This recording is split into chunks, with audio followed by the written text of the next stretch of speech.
کہتے ہیں اگلے زمانوں میں ایک صوفی بزرگ رہتے تھے۔ ایک شخص ان کو ملنے گیا۔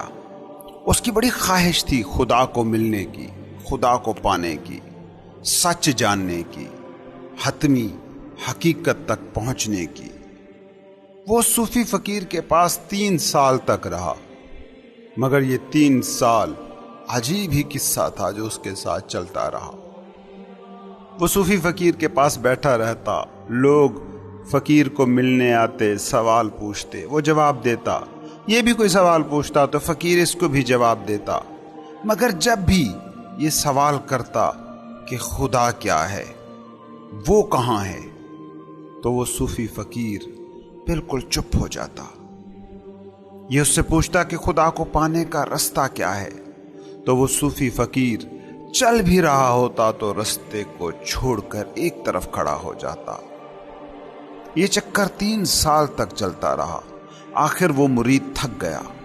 اس نے ایک دن کہا، بابا جی، آپ ویسے تو کچھ بولتے بھی ہیں، لیکن جب میں آپ سے اصلی سوال کرتا ہوں تو آپ چپ ہو جاتے ہیں۔ ویسے تو آپ چلتے بھی ہیں، لیکن جب میں حتمی سچ کا رستہ آپ سے پوچھتا ہوں تو آپ چلنے سے ہی رک جاتے ہیں۔ میں یہ باتیں نہیں سننے آیا جو آپ اپنے مریدوں کے مسئلے نمٹاتے ہوئے، سوالوں کے جواب دیتے ہوئے بولتے ہیں۔ مجھے تو اس کے بارے میں جاننا ہے۔ میں تو صرف اسی ایک رستے کا طالب ہوں۔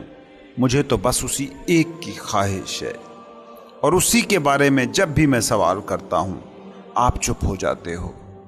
اس راستے کی بابت جب بھی دریافت کرتا ہوں آپ رک جاتے ہو۔ مجھے لگتا ہے کہ یہاں میرا کام نہیں بنے گا، اس لیے مجھے تو اب آپ اجازت دیں۔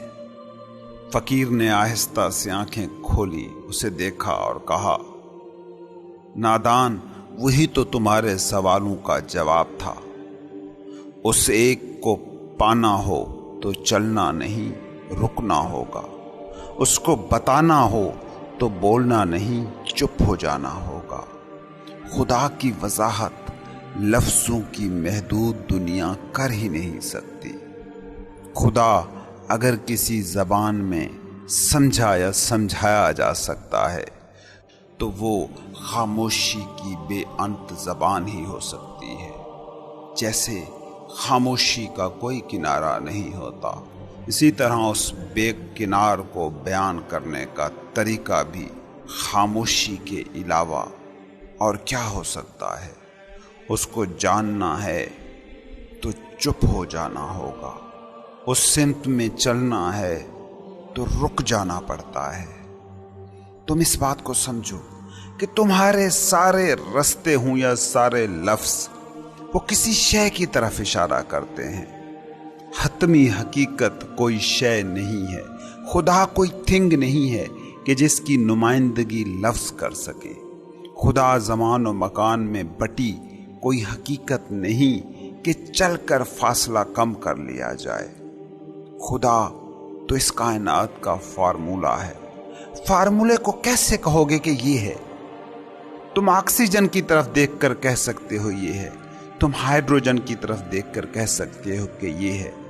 ان دونوں سے مل کر بننے والے پانی کو دیکھ کر اشارہ کر سکتے ہو کہ یہ ہے، مگر ان دونوں کو ملا کر جو فارمولہ پانی بناتا ہے اس کو کیسے دیکھ سکتے ہو؟ اس کی طرف کیسے اشارہ کر سکتے ہو؟ اس کو کیا وجود دے سکتے ہو؟ اس کو کیسے چھو سکتے ہو؟ اس کو کیسے سنبھال سکتے ہو؟ اس کو کیسے روک سکتے ہو؟ اس تک کیسے چل کر پہنچ سکتے ہو؟ اس بات کو سمجھو کہ پانی مینیفیسٹیشن ہے، مگر اس مینیفیسٹیشن کا ممکن ہونا ایک ان مینیفیسٹڈ فارمولے کی وجہ سے ہے۔ فارمولہ اس آشکار کا ویری مچ حصہ بھی ہے اور نہیں بھی ہے۔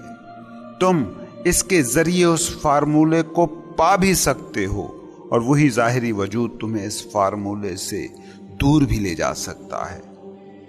تمہارے ارد گرد یہ جو مادی دنیا ہے، یہ تمہیں اس تک پہنچا بھی سکتی ہے، اور اس تک پہنچنے کی راہ میں رکاوٹ بھی بن سکتی ہے۔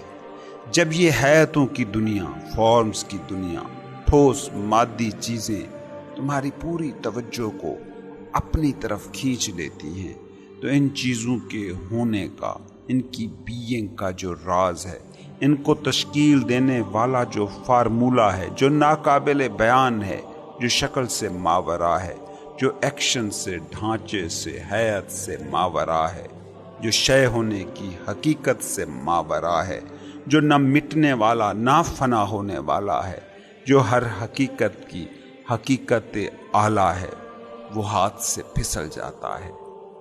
خدا کو پانے کی خواہش اگر تم میں ہے تو جان جانا کہ تم خدا کو کبھی نہ پا سکو گے، کیونکہ جیسے ہی وہ تمہاری خواہش بنا وہ مظاہر کی دنیا بن گیا، اور خدا مینیفیسٹڈ حقیقت نہیں ہے بلکہ خدا اس مینیفیسٹڈ کا خالق ہے اور خود ان مینیفیسٹڈ ہے۔ پیاز کو دیکھا ہے، اس کی ایک ایک پرت اتارتے جاؤ، آخری پرت کے بعد کیا ہوگا؟ بس ایک ایمپٹینس۔ وہی ایمپٹینس ہے حتمی حقیقت، وہ ابدی ہے، وہ ازلی ہے، وہ ہمیشہ ہے، وہ ہمیشہ رہے گا۔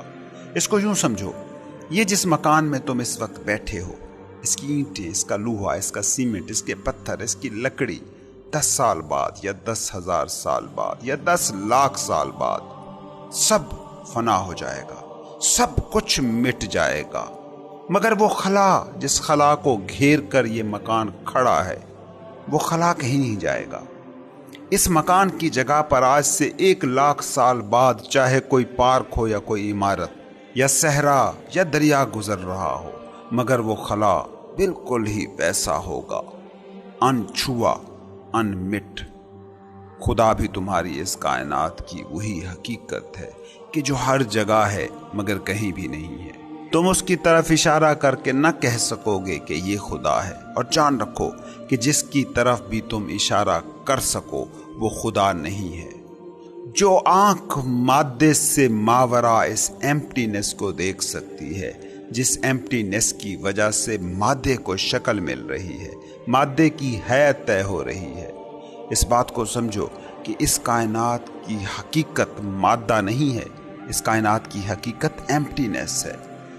تمہارا جسم ٹریلینز آف سیل سے مل کر بنا ہے، لیکن کیا تمہیں پتا ہے کہ تمہارے جسم کے ہر 2 خلیوں کے درمیان اتنی سپیس ہے، اتنی ایمپٹی جگہ ہے کہ اس میں کروڑوں اربوں خلیے سما سکتے ہیں۔ تمہارے جسم میں خالی جگہ کے مقابلے میں سیلز کا حجم سائنٹیفکلی پتا ہے کتنا ہے؟ 0.000001 سے بھی کم۔ یہ کائنات خلا کا بے انت سمندر ہے، جس میں تمہاری کائنات جیسی کئی کائناتیں مچھلیوں کی طرح تیر رہی ہیں۔ یہ ایمپٹینس جو دیکھ سکتا ہے وہ خدا کو دیکھ سکتا ہے، مگر خدا کو بتا وہ بھی نہیں سکتا، کیونکہ جسے بتایا جا سکے وہ خدا نہیں ہو سکتا۔ اس کی وجہ یہ ہے کہ ہم بتا ہی مادی چیزوں یا ذہنی تصورات کے بارے میں سکتے ہیں، فزیکل یا مینٹل سٹرکچر سے ماورا حقیقتوں کے بیان کے لیے ہماری زبان بنی ہی نہیں ہے۔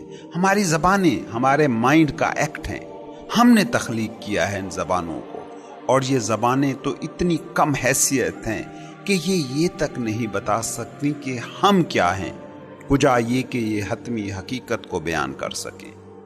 اس بات کو سمجھو کہ جب تمہاری یہ حالت ہو کہ ذہن میں خیال کا کوئی ذرہ نہ ہو، نو مائنڈ کی جب حالت ہو، تو اس وقت جو رہ جاتا ہے وہ خدا ہے۔ خیال سے ماورا حقیقت کا نام ہے خدا۔ جب تک خیال کی موومنٹ موجود ہے، جب تک مائنڈ ہی ہم ہیں، جب تک انائی دنیا موجود ہے، کیونکہ انا دماغ میں موجود میموری اور مائنڈ موومنٹ ہی کا نام ہے، تب تک نو مائنڈ بھی بس ایک تھاٹ ہے، اس کے علاوہ کچھ نہیں۔ دنیا کی ہر عبادت، ہر میڈیٹیشن، صوفی کا ہر مراقبہ، اس کا بس ایک ہی مقصد ہوتا ہے، نو مائنڈ کی حالت کو پانا۔ نو مائنڈ کی حالت کو سمجھو، یہ کوئی ایسی حالت نہیں ہوتی کہ جس میں تھاٹس پیدا ہی نہ ہوں۔ تھاٹس پیدا ہوں گے کیونکہ تھاٹس تو مائنڈ کا ایکٹ ہیں، mind in it self thoughts کے مجموعے ہی کا نام ہے،